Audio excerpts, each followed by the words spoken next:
इस विश्व ब्रह्मांड में भगवान और भगवान के भजन के सिवा कोई तुम्हारे कर्म का नाश नहीं कर सकता। इसे दिमाग में लिख लो, चाहे डायरी में लिख लो, चाहे हृदय में बैठा लो। कोई भी त्रिभुवन में भगवान और भगवान के भजन के सिवा ऐसा नहीं जो तुम्हारे कर्मों को विध्वंस कर दे, कोई नहीं है। एक बार महर्षि ब्रह्म ऋषि विश्वामित्र जी ने त्रिशंकु जी के कर्म विधान को मिटाने की कोशिश की और कहा, तुम्हें जो वशिष्ठ जी नहीं प्रदान कर सके वो मैं प्रदान करूंगा। और अपने मंत्र बल से, तपोबल से उन्होंने स्वर्ग भेजा। अनाधिकारी का स्वर्ग में प्रवेश नहीं होता है। अगर वो पुण्य बल से अधिकार भी प्राप्त कर लिया है लेकिन ब्रह्म ऋषियों की अनुमति नहीं है तो भी नहीं होगा। वशिष्ठ जी ने नकार दिया था त्रिशंकु को, विश्वामित्र जी ने भेजा, वहां से धक्का लगा के वापस किया गया। वो खोपड़ी केवल उल्टे टंग गए। तो उनका रुको, मैं नई सृष्टि प्रकट करता हूं। उन्होंने कुछ नई सृष्टि की रचना शुरू की। जिस तप बल का संग्रह कर रहे थे, मेनका ने आके उस सारे तप बल को चौपट कर दिया। उन्हीं से शकुंतला का प्रादुर्भाव हुआ, जिससे दुष्यंत पुत्र महान बलशाली भारत भाग्य विधाता प्रकट हुए हो। भरत जी उनका नाम, जो बाल्यावस्था में अश्व संचालन विद्या, राज्य विद्या सब ऋषियों से सीख चुके थे, संपूर्ण राज्य विद्याएं, और सिंहों के बालकों के साथ बलपूर्वक युद्ध करते थे। मेनका अप्सरा ने कुछ ही मिनट में उनके मन को अधीन करके सारी शक्ति छीन कर दी। आज भी त्रिशंकु उल्टा टंगे हुए हैं शास्त्र विधान के अनुसार। कोई किसी के कर्म को मिटा नहीं सकता, केवल भगवान और भगवान का नाम जप भजन, ये बैठा लो। चाहे जहां भाग के चले जाओ, माया के नाटक के सिवा सत्य वस्तु केवल श्री भगवान है। वो खुद अपने श्री मुख से कह रहे, मामेव ये प्रपद्यन्ते माया में ताम तरन्ति। इसमें किसी का कोई तर्क काम नहीं करेगा। ऐसा सामर्थ्यशाली कोई नहीं हुआ जैसे भगवान वशिष्ठ हुए, कोई सामर्थ्यशाली नहीं हुआ। ऐसा सामर्थ्यशाली कोई नहीं हुआ जैसे सदानंद जी हुए, जो विदेहराज जनक जी की गुरु पदवी पे विराजमान थे। लेकिन भगवान ने लीला करके दिखाई। दशरथ जी का मरण, भगवान का वनवास जाना, सिया जी का हरण, क्या इन महापुरुषों की कुंडली विचारने में कोई कमी रह गई थी? क्या ये सामर्थ्य में किसी भी तरह कम है? क्या ये रचना को बदल नहीं सकते हैं? तो हमारी रचना को कौन बदल देगा जो हमारे भाग्य में लिखा हुआ है? इस शरीर के बनते समय जो भाग्य में लिख गया, जिस अवस्था में जो कष्ट भोगना है वो पक्का है। अगर कोई कम कर सकता और मिटा सकता है तो एकमात्र भगवान नाम और भगवान की शरण, ये आप बिल्कुल स्वीकार कर लीजिए। भटकने की कहीं जरूरत नहीं। किसी भी जंत्र मंत्र तंत्र की ऐसी सामर्थ्य नहीं कि भावी को बदल सके, प्रारब्ध को बदल सके। हां, हरि हैं ऐसे, तुरत विभीषण पाछे मेला, सन्मुख राम सहयो सोई सेला। भगवान सामने आकर करो सदा तिनके रखवारी, जिमि बालक राखे महतारी। इस पे हमारा कोई तर्क नहीं है।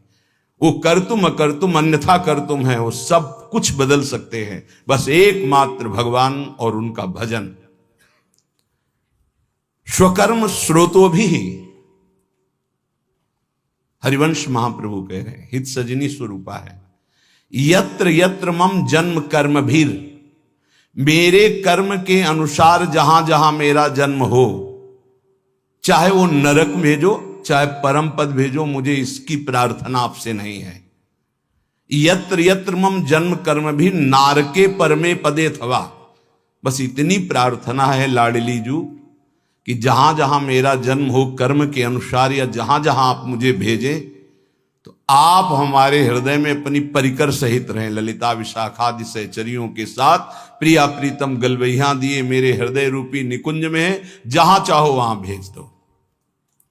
श्रीपाद प्रबोधानंद जी यहां कह रहे, बहुत स्वीकार करने योग्य है, मंगल हो जाएगा। स्वकर्म स्रोतो भी, हम आपसे प्रार्थना नहीं करते कि हमारे कर्मों के परिणाम का नाश कर दो, मत करो। सतत मभिस तश्चालित ममुम, मेरा कर्म मुझे प्रेरित करके जहां रख रहा है, कर्म के अनुसार ही वास मिलता है, कर्म के अनुसार ही आहार विहार, कर्म के अनुसार ही उसको दुख सुख का भोग, बड़ा कर्मों का जाल है। जहां जहां मुझे कर्म के अनुसार जन्म मिले, जहां जहां कर्म के अनुसार रहना पड़े, प्रभु प्रभो जीवम यत्र क्वचिदपि नयात्यंत विवशम, ये जीव कर्म के फंदे में फंसकर विवश हो गया है, उसको भोगना पड़ेगा। अवश्य में भोक्तव्यम कृतम कर्म शुभाशुभम, भाग लो इस जाल से, बच जाओगे। हरि शरणम, भगवान की शरण में हो जाओ तो बचा लेंगे। इस जन्म में जो दुख सुख आवे भोग लो, आगे बिल्कुल निर्विकार परम पदवी के अधिकारी बन जाओगे। ये क्यों में करके वर्तमान के दुख को मिटाने के लिए आप इधर उधर भटकने की कोशिश मत करें। जहां हो वहीं नाम जप करो, फिर आप चमत्कार देखो। भले थोड़ा दुख आवे सह लो, आगे तुम्हारा बड़ा मंगल हो जाएगा। प्रभो जीवम यत्र क्वचिदपि नयात्यंत विवशम, अत्यंत विवश हो गया है जीव। जब चाहता है काम क्रोध लोभ मोह मद, जब जो चाहते हैं उसको ऐसे परास्त कर रहे हैं। नाथ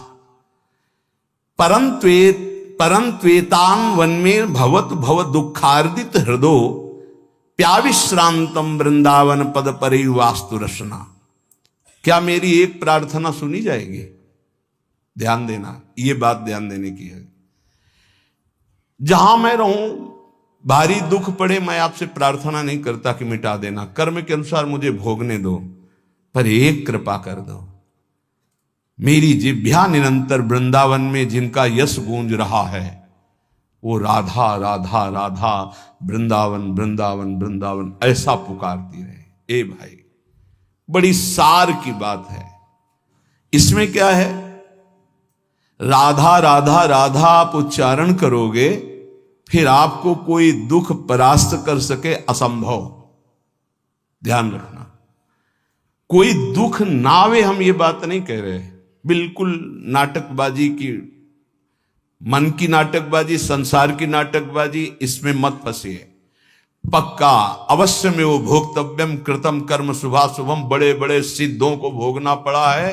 आप तो साधारण कर्म करने वाले, जिन्होंने असाधारण तप किया, असाधारण जो आप सोच नहीं सकते, उनको भी शारीरिक दंड भोगने पड़े, जो इसमें निश्चय कर दिए गए हैं। नाम यदि चल रहा है तो दुख का अनुभव नहीं होगा, ये बात ध्यान रखना। दुख की व्यथा नहीं होगी, असाध्य रोग, भारी कष्ट, भारी विपत्ति, लेकिन आपके आनंद में फर्क नहीं पड़ेगा यदि आपकी जिह्वा में राधा राधा। आगे परिणाम दुख की निशानी नहीं रहेगी, दुख का नाम नहीं रहेगा, ये बात विश्वास कर लीजिए। इसीलिए बहुत सुलझा हुआ इस सिद्धांत श्रीपाद कह रहे, प्रभु स्वकर्म स्रोतो भी सततमभि तश्चालित ममुम, प्रभो जीवम यत्र क्वचिदपि नयात्यंत विवशम, परं त्वेतावन में भवतु भव दुखार्दित हृदय। मैं दुखित हृदय से कह रहा हूं, जहां मेरा जन्म होने दो, जो मुझे भोगना है निश्चित भोगने दो, भाई एक कृपा कर दो। ये वृंदावन में डाल डाल पात पात में, वायु के प्रवाह में भी, पशु पक्षियों के मुख से भी, जहां राधा राधा राधा गूंज रहा है, ऐसे वृंदावन में थोड़ी प्रीति हो जाए और हमारी रसना रात दिन राधा राधा राधा ऐसा रटे। नाथ इतना तो मुझे दे दो। और इतना मिलने का फल क्या है? बोले कदावा कश्यापि स्फुट नव कदम्बस्य विटपे, स्फुरद गोपी भर्तु किमपि कलये स्मरवदनम, कदा श्री राधाया कुसुम चय लोलंच ललितम, करम वीक्षे वृंदावन भुवि लतौघे क्वचिदपि। जहां भी हो आप वहीं से, आप भजन में नहीं हो तो इसलिए विश्वास नहीं होगा, श्रीपाद करें कहीं भी हो गए, वृंदावन तुम्हारे ऊपर कृपा करेगा, पर यह जरूर है पहले महापुरुष बाद में प्रिया प्रीतम। ये पक्का, ये ध्रुव सिद्धांत है। जब कभी किसी को प्रिया प्रीतम का साक्षात्कार होना होगा तो पहले रसिक महापुरुष का दर्शन होगा, और जब रसिकों के दर्शन होने लगे तो जान लेना धाम और धामी दोनों का सानिध्य मिलने वाला है। वो उपासक देखता है अचानक एक कदम्ब का वृक्ष है, सुंदर चौकी है, पुष्प बिछे हुए हैं, और लालजू कदम्ब की डाल पकड़े हुए देख रहे हैं किधर, कदावा श्री राधाया कुसुम चैलोलंच ललितम। आह, नेत्र लोलायमान चंचल हो रहे हैं प्रीतम की तरफ और पुष्प का चयन कर रहे हैं श्री जी। ऐसे दोनों युगल सरकार कदम्ब की वृक्ष पर डाल रखी हुई लाडलीजू की तरफ लालजू देख रहे हैं, और लाडलीजू सुंदर कुसुमों को, पुष्पों को चयन करती हुई बीच बीच में चकोरी की भांति लालजू की तरफ देख रही। क्या मैं ऐसा देख पाऊंगा? श्रीपाद कह रहे हैं ये उस राधा नाम जापक को जहां होगा वहीं उसको दर्शन हो। गीता वाटिका कहां है? गोरखपुर में। वहीं से देख रहे हैं भाई जी महाराज, वहीं से राधा बाबा दिव्य लीला देख रहे हैं। भाई जी के प्रसंग में एक आता है कि एक कल्याण पत्रिका अंग्रेजी से छपती थी, कल्याण अंक जैसे निकलते से, तो वो कोई विदेशी पढ़ता था, उसने भाई जी की बताई हुई पद्धति से नाम जप शुरू किया।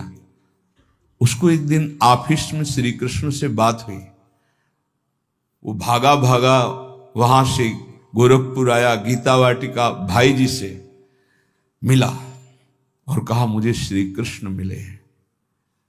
भाई जी की तो सिद्ध दृष्टि देखा, हाँ ये तो भगवत साक्षात्कार किए हुए। तो उनका भाई तुम बिना भक्तों के संग के, बिना धाम के ऐसे कैसे तुम विदेश में भगवान का साक्षात्कार? तो उन्होंने बताया हमने आपकी पत्रिका पढ़ी, उसमें नाम की महिमा, और नाम जब प्रारंभ किया तो नाम में सुख मिलने लगा। आपने जैसे जैसे कहा वैसे मैं कर रहा, मुझे श्री कृष्ण मिल गए। भाई जी ध्यानस्थ बैठे, क्या क्या तुमने देखा? वो बोलते जा रहे, भाई जी सही का निशान लगा, हाँ ठीक, हाँ ठीक। विचार कीजिए, वो दूर देश में बैठे हुए बात संत की मान रहा है तो भगवत साक्षात्कार हो रहा है। श्रीपाद कह रहे हैं तुम जहां भी हो, यदि राधा राधा राधा, तो इस कोटि का महाप्रेम में भगवत साक्षात्कार। इदम में किम भावी द्रुत कनक गौरच्छ विहरीन मणिश्यामो धामो द्वयमिहि मिथो शार्पित भुजम निरीक्षे तत्स्मेरम मम बहुविध प्रेम विस्तृतम सुखम पच्चाच्छाया द्वयमथ पुरो मूर्छित यतिमाम। हाय मेरा सौभाग्य कब ऐसा होगा कि सात कुंभ तन गोरी श्री प्रियाजू गौर कांति श्रीअंग से प्रकट हो रही, नवीन जलधर इंद्र नीलमणि की सी कांति, मणिश्यामम धाम, और दोनों युगल सरकार परस्पर मिथो शार्पित भुजम, गलवहियां दिए हुए, निरीक्षेतत स्मर मम, वो मेरी तरफ देख रहे प्रिया प्रीतम, आह, और मंद मुस्कुरा दिए मेरी तरफ देखकर, तो मैं वहीं गिर करके मूर्छित हो गया। हाय कब पुनः ऐसा मुझे दर्शन प्राप्त होगा? ये नाम जापक को प्राप्त होता है। उपासक एक बात केवल समझ ले, यदि सब साधना हो रही हो, नाम जप निरंतर का अभ्यास नहीं है, तो इतना मलिन स्वभाव कलयुग पैदा कर देता है कि कोई भी साधना हृदय को पूर्ण रूप से सुरक्षित नहीं रख पाती। ये बात आप गांठ बांध लीजिए, ये बड़े अनुभव की बात, बड़े महापुरुषों की मिली हुई बात कह रहे हैं। और यदि नाम चल रहा है तो भारी से भारी प्रलोभन या दुख, दोनों बातें ध्यान कर लीजिए। भारी से भारी प्रलोभन और भारी से भारी दुख तुम्हें विचलित नहीं कर पाएगा। इस संसार में संघर्ष करके जीना है, कायरों की तरह नहीं मरना है। आप बात समझो, दुख से भागना नहीं, कहां भाग के जाओगे? सुख में इतना घमंड नहीं करना है। क्या घमंड करोगे नाशवान पदार्थों का? सुख का चाहे जितना प्रलोभन आ जाए नाम नहीं छोड़ना, और दुख का चाहे जितना भयावह स्वरूप आ जाए नाम नहीं छोड़ना। फिर आप देख लेना, सुख और दुख तुम्हें आकर्षित नहीं कर सकते, वो स्वयं नष्ट हो जाएंगे। तुम परमानंद में निमग्न रहोगे। अहो वत्स्वपचतो गरीयान यज्जिह्वाग्रे वर्तते नाम तुभ्यम ते पुस्तपस्ते जुहुः शश्नुरार्या ब्रह्मानुचूर्णाम गृणन्ति एते। यदि वो चांडाल कुल में भी जन्मा हो, राधा राधा कृष्ण कृष्ण कृष्ण, तो कह रहे हैं कि उसने सारी तपस्या कर ली। तेपुस तपस्ते जुहुः शश्नुरार्या, उसने सारी तपस्या कर ली, उसने स्वर सहित वेदों के पाठ का फल प्राप्त कर लिया, उसने समस्त यज्ञ कर लिया, उसने सारे तीर्थ अवगाहन कर लिए, जिसकी जिह्वा पे नाम चल रहा है राधा राधा राधा। अहो वत्स्वपचतो गरीयान, वो चाहे चांडाल क्यों न हो। भगवान की पूर्ण कृपा का कैसे हम परीक्षण करें कि हमारे ऊपर कृपा है? सेवक जी महाराज कह रहे हैं, हरिवंश कृपा हरिवंश कहें, हरिवंश कहें हरिवंश लाहें, हरिवंश सुलाभो सदा तिनके, सुख संपत्ति दंपति जूजिन के। हरिवंश की कृपा क्या है कि निरंतर नाम चल रहा है। उसका फल क्या है? बोले वो मिलेंगे जिनका नाम तुम जप कर रहे हो, और परम लाभ प्रतिपल होता चला जाएगा। ये कृपा का फल है। हरि की कृपा का कहां उदय हो जाए कुछ नहीं कहा जा सकता, और जहां कृपा उत्पन्न हो जाती वहां सर्वाश्चर्य प्रकट हो जाता है। जिनके भ्रूभंग मात्र से त्रिगुणमयी माया ने अनंत ब्रह्मांडों का सृजन कर दिया, उस अखिल कोटि ब्रह्मांड नायक भगवान को अधीन करने की सामर्थ्य जिसमें है, वो है नाम। नाम ध्यान से सुन लीजिए। बड़ा प्रपंच फैला हुआ है जो नाम को नहीं पकड़ने दे रहा। मेरी बात, मेरी प्रार्थना मान लीजिए, अगर जीवन को इस लोक और परलोक में मंगलमय बनाना है तो नाम पकड़ लीजिए। बड़े बड़े सिद्धों की बात कह रहे हैं। ये बेचारी जबान क्या महिमा वर्णन कर सके नाम की। एक जीव भगवान अनंत शेष जी के 2000 जिह्वा दिव्य हैं, वो भगवान हैं और निरंतर भगवान की महिमा गान करते हैं, पार नहीं पाते। चारों वेद भगवान की महिमा करके नेति नेति कह दिए। उन भगवान की महिमा कोई बेचारी पार्थिव जीव क्या वर्णन करे। हरिनाम जिसकी जिह्वा पे आ गया, हरि की अपार कृपा हो गई। नाम जप से कोई ऐसा कार्य नहीं है जो सिद्ध न किया जाए। बड़े भाग्यशाली हैं जिसकी जिह्वा पे सुमधुर भगवान के नाम जप करने का चस्का लग गया है। उसके लिए संसार में कोई वस्तु ऐसी नहीं, कोई पद ऐसा नहीं जो प्राप्त ना कर सके। एक तरफ एक नाम जप करे, ध्यान से सुनना, एक तरफ यज्ञ करे, बड़े बड़े योग करे, जप करे, तप करे, ध्यान करे, पूजा करे, निष्ठा करे, समाधि, और फिर फल निकाला जाए तो नाम जापक का फल निकलेगा भारी। क्यों? क्योंकि नाम जापक दैन्य होगा, उसको साधन का बल होगा। मैं योगी, मैं तपस्वी, मैं ज्ञानी, मैं याज्ञिक, मैं दानी, मैं विद्वान, और वो तृणादपि सुनीचेन नाम कर देता है दैन्य। अगर ये सब साधन हो रहे हैं और नाम में प्रीति नहीं हुई तो वो लोक लोकांतर जाएगा, तप लोक, जनलोक, महरलोक, ब्रह्मलोक, लेकिन भगवत प्राप्ति नहीं। अगर नाम जप कर रहा है तो सीधे उसको तत्वबोध होगा, सीधे भगवत प्रेम होगा, उसे किसी अन्य साधन की आवश्यकता नहीं। कल एक निर्गुण निराकार के उपासक बहुत सुलझे हुए संत आए हुए थे। उनका जो भाव था वो तो उन्हीं का भाव था, पर उन्होंने सार बात कही कि जब आपके मुख से नाम महिमा सुनते हैं तो मेरी भी उपासना में नाम का ही महत्व है। तो हमारी बात पुष्ट हुई कि निर्गुण निराकार की प्राप्ति और सगुण साकार की प्राप्ति, दोनों की प्राप्ति, या निर्गुण सगुण ब्रह्म ते न्यारो, प्रेम की प्राप्ति सब नाम में है। जो चाहो प्राप्त कर लो। जितनी भी साधनाएं, सबका अंतिम फल है भगवान की प्राप्ति हो जाना। और भगवान की प्राप्ति होती निरंतर चिंतन से।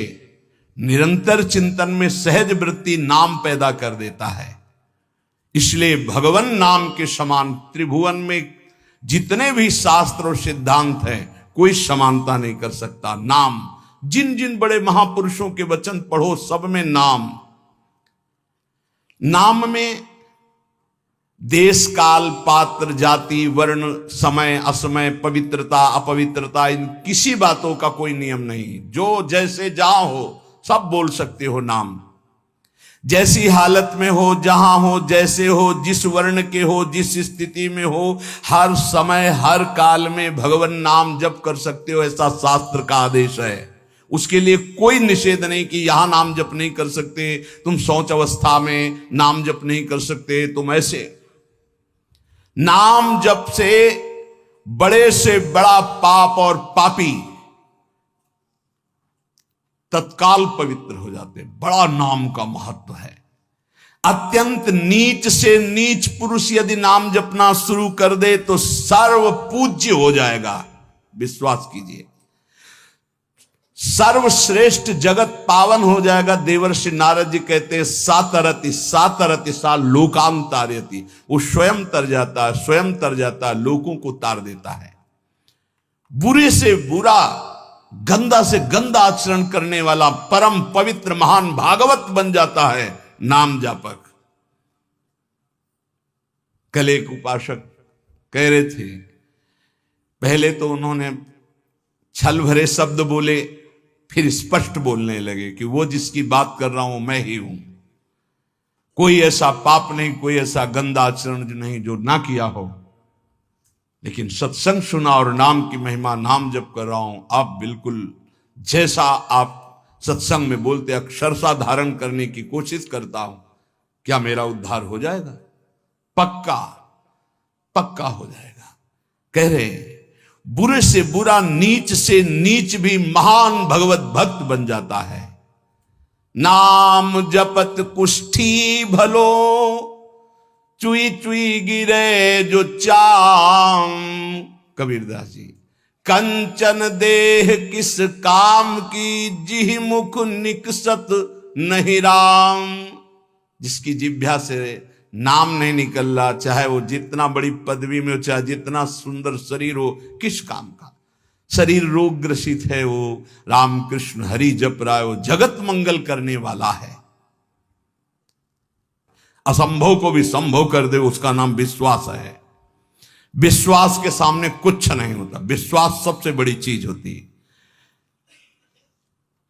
मीरा जी के कान में बताया, उनकी सखी थी जो दास्ता में रहती थी, उन्होंने कहा पीना मत, ये गिरधर का चरणामृत कह के आपको दिया गया चरणामृत नहीं है, हलाहल विष है। तो उनका बावरी, कहा है गिरधर का चरणामृत, वचन से कहा है, तो मैं स्वीकार करती हूं मेरे गिरधर का चरणामृत। जय गिरधर गोपाल।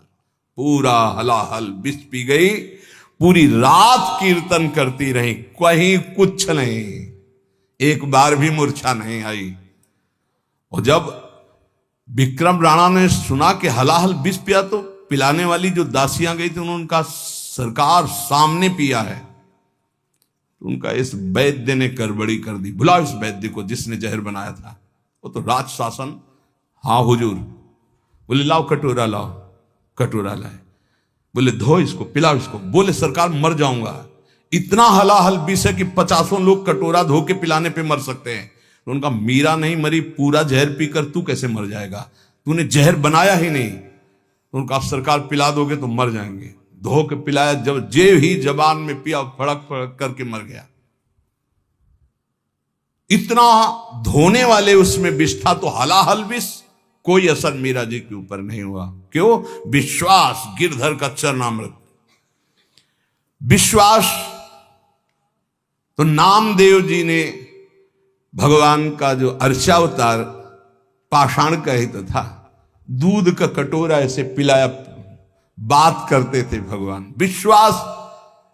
धन्ना भगत के खेत में बिना बोए फसल तैयार हो गई। कैसे? कोई कैसे मान सकता है? आप खेत बोया नहीं गया और खेत बोले क्या गप मार रहे हैं। गेहूं का समय था तो बोने के लिए गए खेत में, तो बाजरा, गेहूं, ज्वार ये सब बोए जाते। वहां देखा कि संत मंडली जा रही थी, देखते ही दौड़ के गए, प्रणाम किया, महाराज। सब संत, नवीन अवस्था है धन्ना की।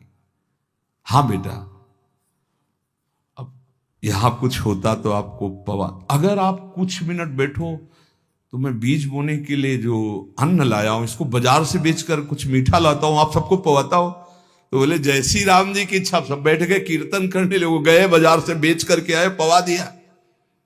अब पवा तो दिया, घर में पूछा जाएगा कि खेती बोया है, तो उन्होंने खेती को ऐसे जोत कर पहटा लगा दिया और घर बोआ है। हाँ, एक दाना नहीं बोया, वो बाजार में बेचकर संतों को पवा दिया। विचार किया कि जब ये होगा कि खेत नहीं जगा तो कह देंगे बीज ठीक नहीं था, वो जगह ही नहीं, तो खेत ही में नहीं गए। 10-15 दिन बाद एक आदमी आया बगल वाला और बोला कैसी तुमने उसमें पावर लगाया है, खाद डाली कि एकदम हम लोगों के ऐसे खेत नहीं जगे जैसे तुम्हारा जगह है। बोले मजाक मत करो। बोले पक्का देखो तो जाके। देखा तो उन्होंने कहा हमने तो संतों के उदर में बोया था, खेत में कहां से जग गया। इसके बाद जो फसल पैदा हुई, ये कर तुम अन्यथा कर तुम, भगवान की बात। धन्ना भगत के यहां बिना बोए खेत उपजना, और श्री रैदास जी के लिए सिंहासन से उठकर गोदी में आ जाना। काशी के विद्वानों ने, ब्राह्मणों ने निषेध किया कि रैदास जी को ठाकुर जी की सेवा का अधिकार नहीं, रविदास जी को। वो परम पूज्य महाभागवत श्री रविदास जी, बादशाह ने बुलाया, कहा ब्राह्मण लोग कह रहे हैं कि तुम्हें अधिकार नहीं सेवा का, तुम अगर अनाधिकारी सेवा करेगा तो अकाल पड़ जाएगा। तो उनका ऐसा तो नहीं, ठाकुर जी तो सबके हैं, हमारे ठाकुर जी स्वयं प्रसन्न होकर हमसे सेवा लेते हैं।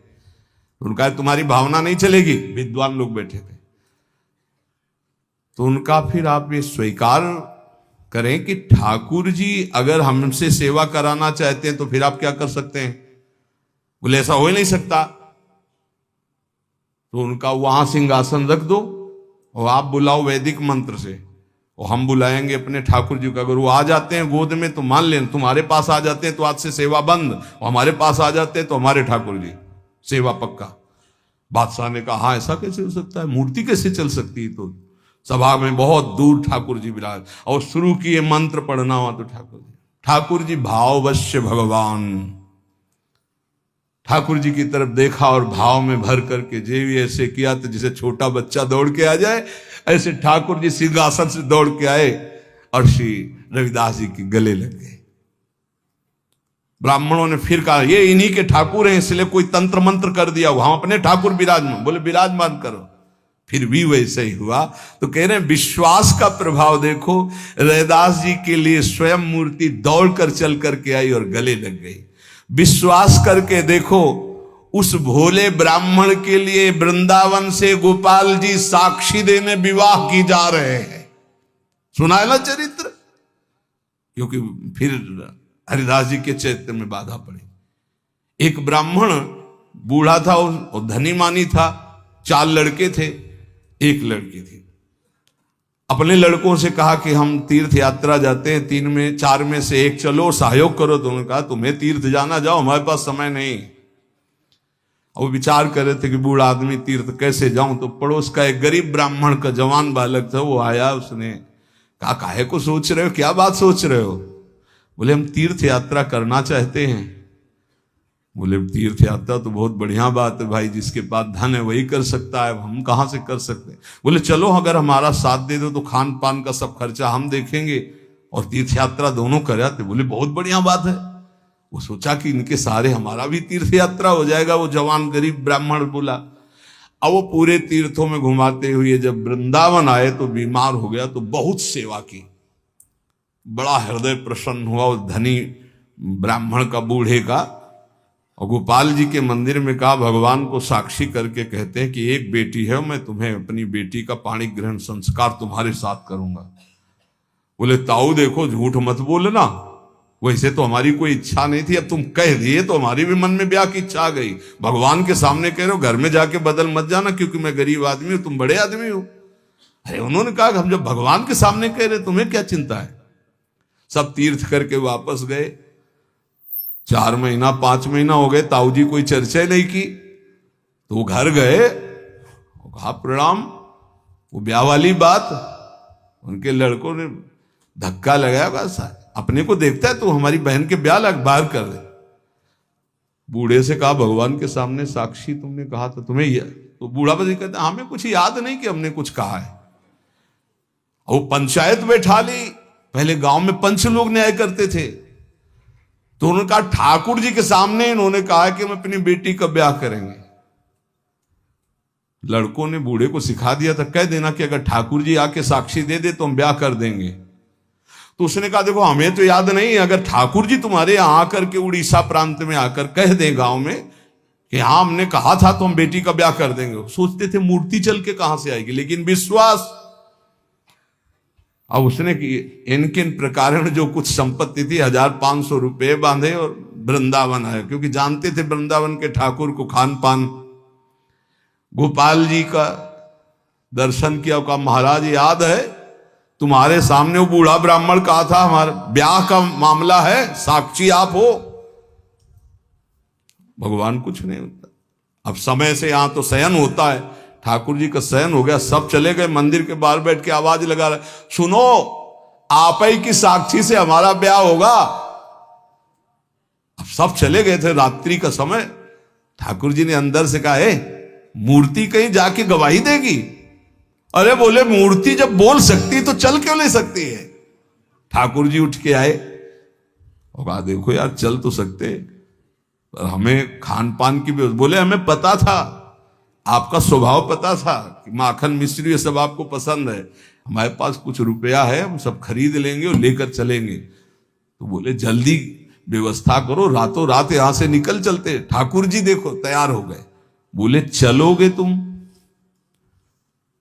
हमारे साथ चलना है आपको, तो आगे आगे चलोगे कि पीछे चलोगे? ठाकुर जी ने कहा आगे तो तुम्हें चलना पड़ेगा, पीछे हम चलेंगे। बोले ना आए तो कैसे पता चलेगा आप आ रहे हो? बोले हमारे नूपुरों की ध्वनि सुनाई देगी, पर एक बात है अगर पीछे मुड़ के देख लिया जहां से वहां से हम नहीं जाएंगे।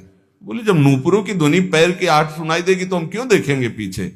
खवाने पियाने के लिए तो पीछे देख सकते हैं रुक के। बोले हाँ ठीक, बात तय हुई। गोपाल जी चले।